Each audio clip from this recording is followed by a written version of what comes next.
Hello, everyone, and welcome to another episode of the Mojo Diaries, a podcast where we have honest conversations with people who have continuously evolved, reinvented, and discovered what truly matters along the way. Today, I'm delighted to talk to Ramki, a good friend of mine for over 20 years, who has had some amazing career in some very popular brands such as Lenovo, TVS, Café Coffee Day, Future Group, and now is the managing director of Worldpanel by Numerator. What's fascinating about his journey is that he has seen business from both ends.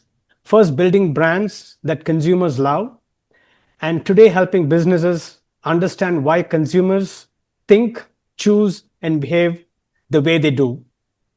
Ramki, it's an absolute pleasure to have you on the Mojo Diaries. Welcome. My pleasure, Ram. Lovely to connect like this. Yes.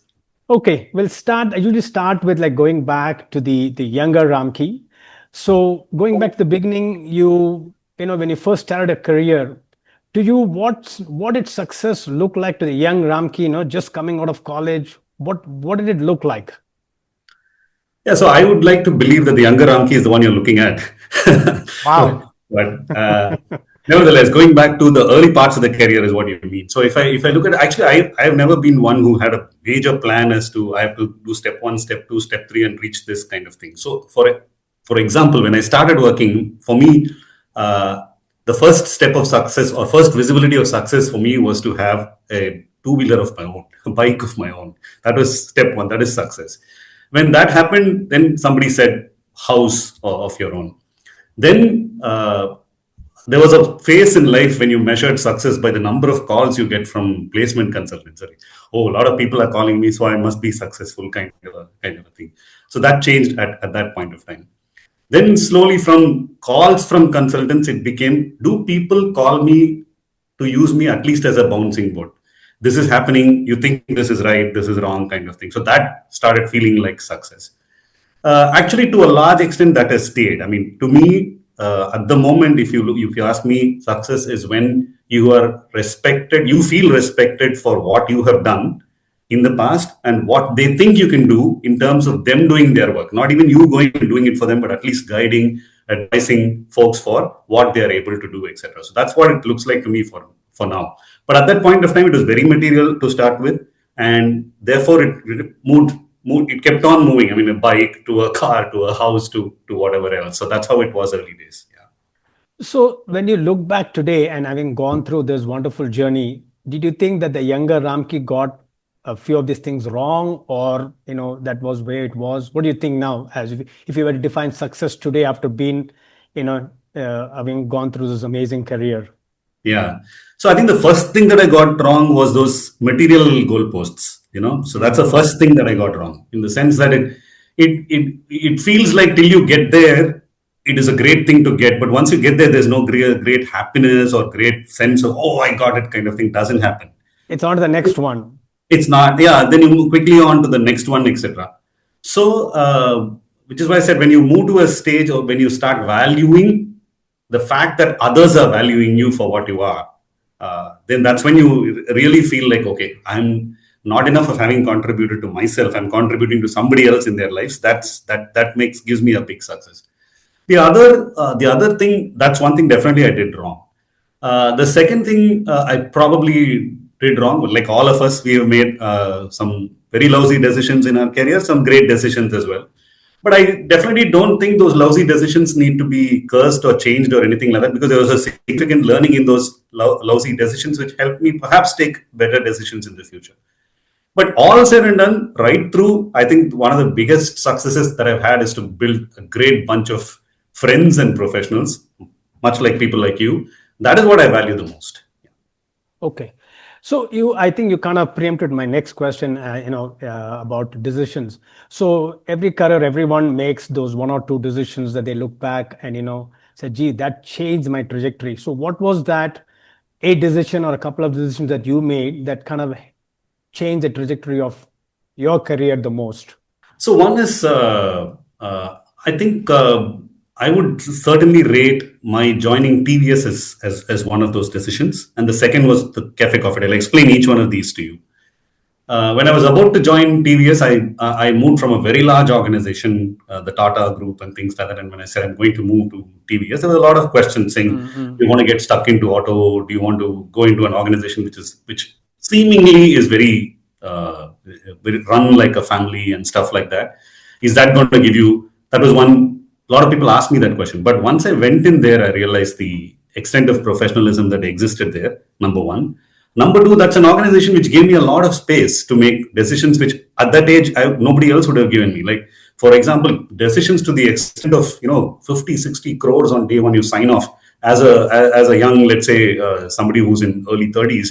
It didn't seem like it would have been possible anywhere else at all. But that, and they didn't mind if you messed up. You know what I mean? I mean, obviously you will get pulled up and there will be meetings where questions are asked, but they allowed you to do that. So to that extent, that I thought was a great learning.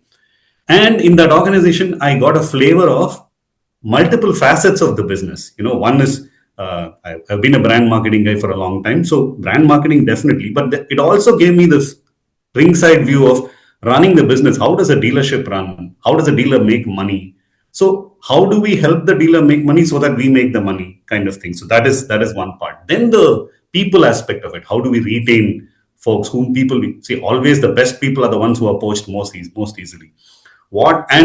Money is never enough, in the sense that whatever I'm not so far in no organization have I seen anybody who come and say, "I'm very well paid and this is the best increment that I've got." Never happens. Absolutely, yes. So therefore, how to retain folks is something that I really, really learned by making people understand what they're adding value in terms of overall life and business. So that is a huge learning that I had. So it was about 6-7 years of absolutely stunning learning. The next big decision which I really enjoyed was the Café Coffee Day one. And I think we've discussed this before. Right? I would still think it was a large startup, when we joined, and it was running by the fuel called chaos. So every day was chaos, and the best thing was there was no measurability in terms of brands to say what is the brand awareness, what is the brand equity score, nothing like that. Do we get people to come into the stores? Do people consume? And as a result of which are our numbers going up, etc. And of course, we had a few of those marquee cafes where we had to track and stuff like that. So that chaotic world taught me a lot. I mean, and of course, you've been very much part of that chaotic world where decisions changed very, very often. And we had to change decisions because it was a kind of a survival game. True. And at the same time, while it was a large startup, it also had its own pockets, or what do you call them, silos. There was a F&B silo, there was a marketing silo, there was an operations silo, and there was a supply chain silo, and then there was one IT silo as well. So to get them all to unite for a common cause, we all had to force ourselves to work together, which I really, really liked, because in a larger, more structured organization, that doesn't happen. However professional the organization is, the silos exist and the silos continue to fight. But in CCD, we didn't have a choice of letting that stay. We had to kind of all come together. We all had our beers together, crib together, but we had to find a common solution. And that was a huge kind of learning. And personally, if you ask me, I got a fair degree of visibility when I was in Café Coffee Day, which I still value a lot. Mm-hmm. Yeah, amazing stuff. I mean, it was I think across the brands, when you see Coffee Day had a lot of challenges because we also, at that time, there was no competition. So we couldn't really, figure out what was it. We used to always be so proud of that we are the, number one, but is it good enough? Are we changing? Some of those things if you look back. Now, you have led many, size of teams across organizations and industry. Yeah. So what will be one leadership lesson you learned the hard way that has stayed with you the most? Yeah, so I kind of alluded to this a little while back, which is what I was thinking. Good people can be retained by throwing money at them was a theory that I had in my mind, and I used to get very upset when I'm not able to do that. Mm-hmm. So, like for example, there's an organization and I go to the HR or the senior folks and say, "Listen, this is a great guy, this is a great girl. I want to retain because they will add value. Can we give them more money?" Kind of a situation. And I used to be very upset when they are not responding well enough. But I then realized that that retention through that means is really ephemeral, because you retain that person for probably 1 month.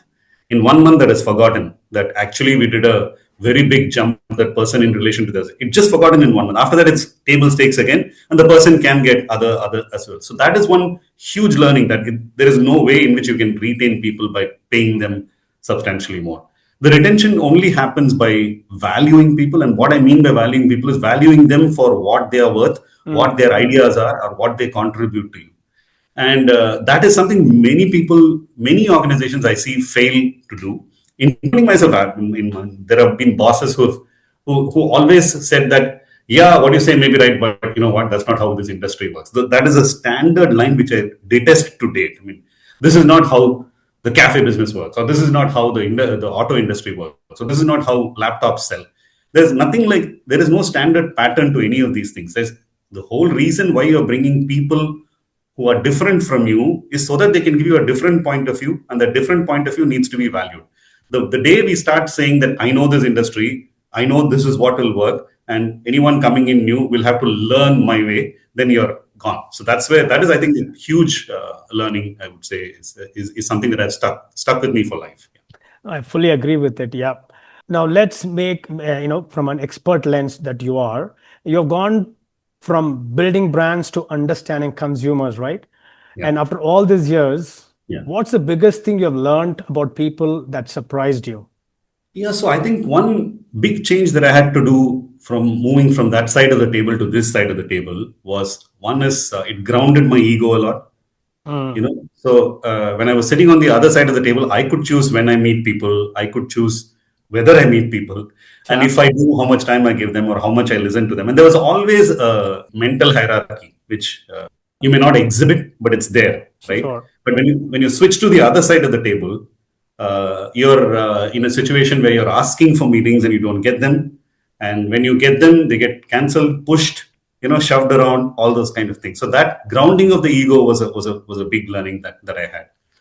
But then again, like I think I read somewhere recently, which is much like what you're saying of people over 55. I think the best way to remain young is to be a student forever.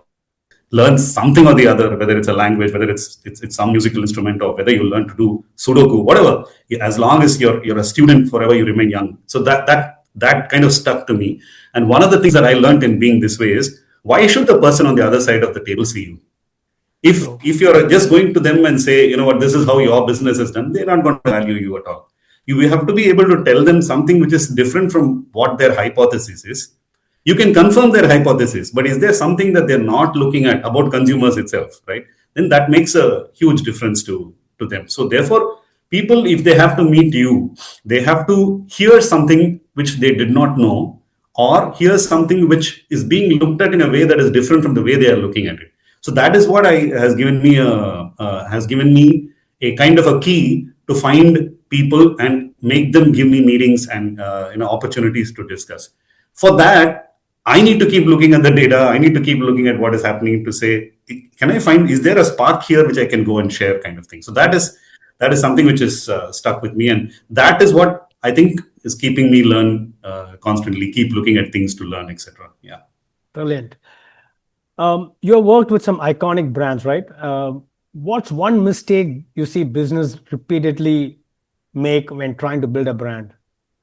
Yeah, the biggest mistake is, again, something that I alluded to say that this doesn't work in my industry. That's that line. We should, you should kind of put it bold, capital, put it on the top of all conference rooms and say, don't be that kind of thing. So that is a mistake which people make very, very often. See, I can just go back to auto industry, for example.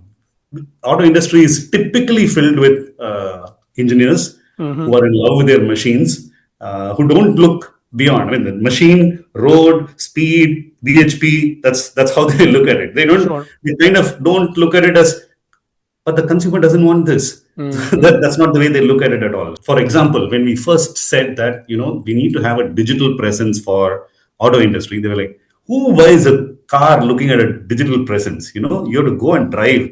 Only presence on the road makes a difference, kind of thing. And cut to where we are, where Enfield bullets are getting sold on Flipkart, right? How does that happen? It is, consumer is changing. We don't have to stick to our view. So that's what I'm saying. The biggest one mistake that all industries make, is that it doesn't work in my industry as a standard line. Yeah. Going back to your life studying consumer trends, Yeah. what's one change happening today that most businesses or consumers are underestimating? One big learning that I have is that the consumer doesn't care for any brand, right? Hmm. The brand managers, the marketing managers, the owners of brands take their brands far more seriously than consumers. Okay, the consumer doesn't care. Like Interesting. I Yeah. see that all the more in the FMCG space. They keep saying my customers are loyal, they don't change, Hmm. and then there's so much data to prove otherwise. I'll just give you one data point, which will on an average household, right, which buys soaps, right, on an average household, the number of brands that are bought in India in a year are eight, right? Eight brands of soaps are bought. And this is not because there are eight different people or four different people, etc. Even in a two-member household, they buy eight different brands because consumers want to try things new. They want various things. They may, in that repertoire of brands that they have, if you are dominant, you should consider yourself lucky. So there's Okay. nothing like he's my customer, my loyal customer, she's going to be with me only. Doesn't happen. So consumers don't take you that seriously. We all obsess as brand heads about, oh, my consumer is exactly defined like this, blah blah blah. That just doesn't happen. In fact, I've had spent numerous tons of occasions of major discussions on how does the choice process happen. Hmm. People start with saying I want an anti-dandruff shampoo, and that's where I start, and so therefore they look at this. But if you look at the repertoire of brands that are bought by a consumer who has dandruff problem, one in three only is anti-dandruff. They also buy the beauty shampoos. They also buy the premium shampoos. So therefore, it is not, the consumer is not here to take any brand seriously. There are enough things to worry about. Brand is one speck in their life, right? Okay, so they don't take it that seriously. So therefore, if we are able to accept the fact that you're not the most important thing in their lives, then you start looking at what will make me a little more important than what I am today. So that is a big thing that I'm seeing. As years go by, even today, we have brand owners thinking my customer, my consumer. There's nothing like my customer, my consumer. Consumers have their lives, and you happen to be a small part of that. The second big thing is a massive shift in the channel dynamics. So we are as an industry, we are very quick to jump into early trends and say this is how it's going to be. Like for example, quick commerce is big. It is really big, and it's growing very very big. People wanting to get something in 20 minutes and whatever, and so that's really big. But that isn't life. That isn't the only set of consumers that the country has. If you're a brand that wants to stick to this consumer, this kind of a channel, then it's a different story. But then there isn't enough growth in that, right? I mean, like if you say any brand which started as a D2C brand, like let's say a Mama Earth or any of those, they start as a D2C brand. They reach about, let's say 100 crores, 120, 130 crores. Beyond that, there doesn't seem to be enough growth in this. So then they have to go for physical presence anyway. So the point I'm trying to make is trends emerge, keep watching those trends in terms of channels and be quick enough to be present in them. But don't think that is life. I mean, you have to be present across. The real physical truth of having a store near your home where you go and buy is still present and prevalent in India, even in the most busy households. There is hardly any household that is 100% quick commerce or 100% e-commerce. There always is going to be a mix of I buy some from the store nearby, a large portion maybe from e-commerce, and some things from quick commerce. If you understand the fact that that is how it is going to be, then it's a big thing. So that's a huge trend or learning that I've picked up in consumers. So if you're saying that loyalty does not truly exist in FMCG space, what about other categories like say phones? I mean, Yeah. there is an iPhone guy who will always buy an iPhone. Is that because of loyalty or is it because of that functionality that guy has got used to? Yeah, I would seem to think that there are some categories which are very very prone to loyalty in a high Oh, way, and in mobile phones, in Apple, that is true. If you leave Apple out, the rest of the okay. cases there isn't any, and even among the Apple households, they are just caught in an ecosystem, right? Uh, Everything around Apple. So therefore, I have Apple Watch, I have the Apple Yeah, yeah. earbuds, so all of those in that ecosystem. They find it difficult to. There's an inertia Migrate. or a struggle to migrate. So that doesn't happen. So that's one exception. But otherwise, even if you take cars or two-wheelers or any of those, True. nobody you don't when you want to jump, when you want to go to the next, you're not loyal enough to stay with this. You're not a lifetime consumer. You don't start with a Alto in Suzuki and go all the way up to the Grand Vitara. After Alto, you want to go to Hyundai. Then from Hyundai, you want to go to something else. So there is a variety-seeking behavior. That is definitely a truth. So loyalty can be to the extent of you will be one of the things that the consumer considers. That is the measure of loyalty. Very, I mean, interesting, and yeah, something for all brands to figure it out. I mean, how can they become an Apple? I guess that would be Yeah. their everlasting thing. So Yeah. let's go to Ramki beyond the business card, right? So I think you're another fellow sports junkie, right? Yes. So I'll have to touch upon that. You're a passionate sports fan. So what is that about sports that keeps drawing you back there beyond the excitement? What else is there that keeps drawing you? And I think you're not one sport. You have Yeah. some, Everything. like me in a few other sports. Yeah. So what is that keeps drawing you back to sports? No, I think it's a high, much like alcohol or any of those. Sports definitely certainly gives me a high. It gives me the lows also when my team loses and things like that. And I kind of find it a different one each time. Like if you're a TV series buff, etc., you tend to fall into genre traps. I Sure, like sure. crime, etc. Sports doesn't have genres, right? You just enjoy it the way it is. I'm substantially more into watching sport than being given where we are in station in life. But watching different sports certainly gives amazing levels of highs in my life, and so definitely sports is something that, as you rightly said, I'm a sucker for sports. Yeah, Yeah, yeah. yeah, And I'm sure we have had our miseries about it also from our family. So that's another whole nother story. absolutely. Um, let's talk a little bit about the so-called spirituality. You make this trip to Sabarimala temple every year, right? And it's something shows about your commitment, and I think come what may, you plan that. I think even during COVID also, I think did you Yeah, I make did. Yes, so yes. that's another level of commitment. Again, what is that? In corporate life can be busy. There are so many things happening, but you put that aside. Yeah. What keeps you drawing back to that year after year?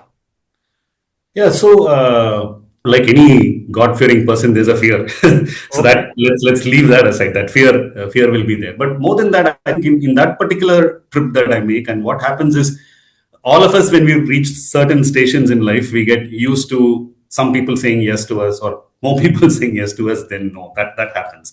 And secondly, we are used to flying. We are used to staying in the best of hotels and all of these things.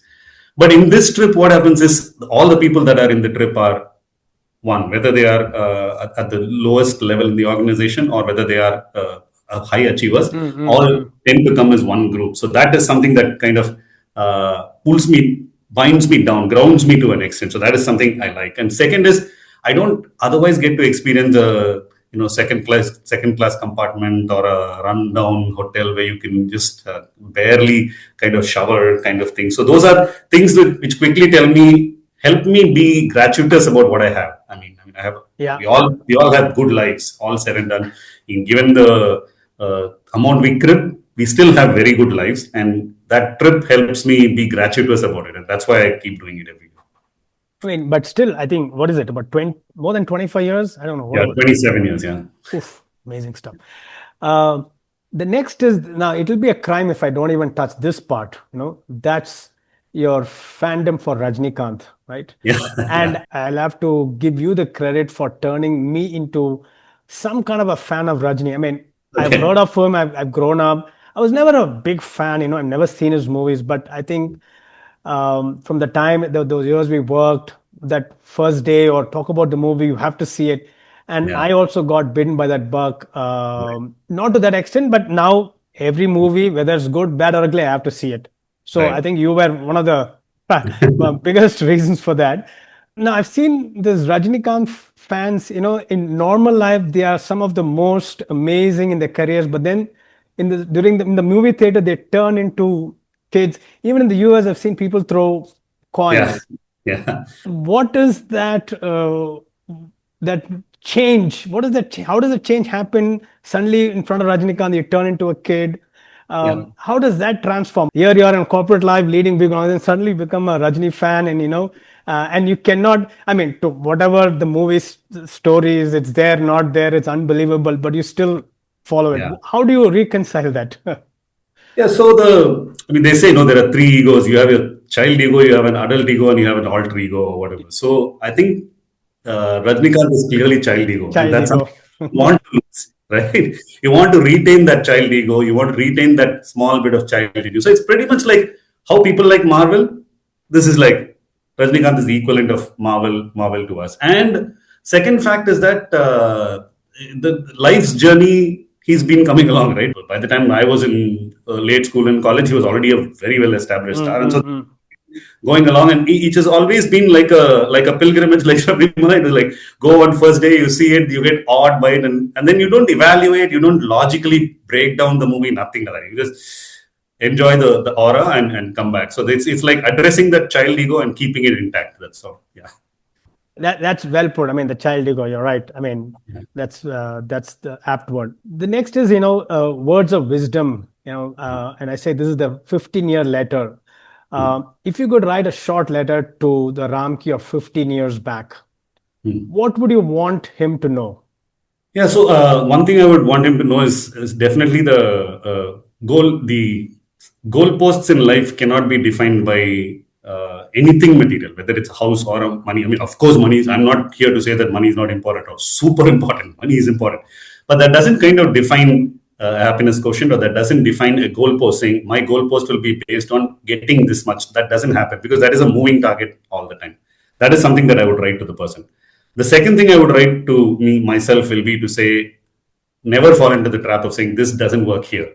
Third thing that I would say is probably the most important in all the three is to say, I think the biggest contribution that you can make to any business is to build the younger managers, making them super strong and making them get past you. That is where, like, I very often quote the example of people like Nidhi. So you met Nidhi. Yeah. So when we recruited her, it was highly doubtful because she had all kinds of experience, right? She had spent time in YouTube, she'd been in films, whatever. So how do you? But then, if you've taken the person for what it's worth and then seen value from what they're able to contribute, and then they get way past. She's now a very successful entrepreneur and things like that. That I think gives us more happiness than anything else. So I would write to say, invest time in nurturing your team and making sure that they're able to go past you. That is one thing I'll write to them. Don't be closeted with this is how any industry. Just don't be this is how it is. It will not work. Yeah, I find that even today as I'm doing consulting, cannot be done. Why not? So I got it. Yeah, we'll come to the final question, Ramki. For someone who's listening to this, and who feels stuck, someone who's wondering what is their next chapter in their life, what's one small step they can take tomorrow morning to kind of get out of this? Yeah, so I don't think there is a need for us to put an endpoint at all to our ability to contribute, right? Okay. Unfortunately, in a country like India, there is a finite year saying if you're employed 58 or 60, and that's it. Till then only you can contribute. After that, you can only vegetate. It's a kind of theory we have. But I think that I would strongly say that is something that we question and say we can contribute.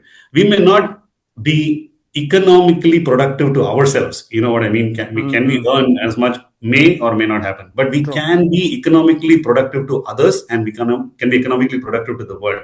That in itself is a lot of happiness. Like, for example, when I'm just quoting me as an example. I went through a course 1 year back to certify yourself as, can I become a director in some company, right? Now, because I've got a certificate, nobody's going to make me a director, right? So, but it's required to have that certificate if you were to be a director in an organization. So that is something that I'm equipping myself with, right? That equipping myself perhaps will help me pivot my game into something else as the years pass. The second thing is the constant need, I told continuously being a student, etc. Like, for example, I think there's no conversation without AI being mentioned in today's world. So apart from the fact that we use ChatGPT, apart from the fact that we use a Gemini or anything like that, is there something that I can learn as to what is the best way of coexisting with AI? I mean, it's not going to be, one doesn't have to stay with the fear of AI replacing us or AI, being AI versus manhood. It's not AI versus manhood. I think it is AI with manhood. How do we learn that? So if that is another skill set that you're trying to pick up and learn. So therefore, I think the only way to survive this thing about saying, okay, what do I do next, is one is be constantly open to learning and do learn, and second is to equip ourselves with as much as we can, and third, most important, be a student always. With that, Ramki, thank you so much for sharing your journey with such openness and honesty. I think having known you for so many years, and then you walked across many other brands. I think the fact that you've been curious, there is a lot of them you've learned. But today, when I recollect, you've been almost the same person that you are that when I first met you, with the same, youthfulness, curiosity, and the way life goes on. I mean, some people you can see, right, they've kind of aged, over the years, but I think you still have that spring in your step. I mean, it's like as if we are just going back to, I think what was 2011. I mean, in the same Yeah, conversation. So that's yeah. amazing. And to No, I everyone would say watching. the same about you, Ram. I mean, as in, apart from the fact that there is some gray in the beard, or that there is a beard, I mean, otherwise, you're still the same, curious, friendly, open. I mean, you're making others feel at home. That is something that is a huge strength of yours, and please keep it. Yeah, Thank you so much. Well, that's one of the things, I try to now want to connect with people also through this. It's another yeah, way to, otherwise we just get lost in our lives. So there are a lot of things we can do. So, yeah. so I hope that was, everyone who's watching will get, something to learn from this episode of yours. They should not feel awkward if they have a commitment to something. They should not be, it's part and parcel. Everybody's unique. They can have their own, certain idiosyncrasies, but that's what defines them. So I think people will pick up a few golden nuggets from this. Until next time, let's keep growing and above all keep discovering your mojo. See you soon. Thanks.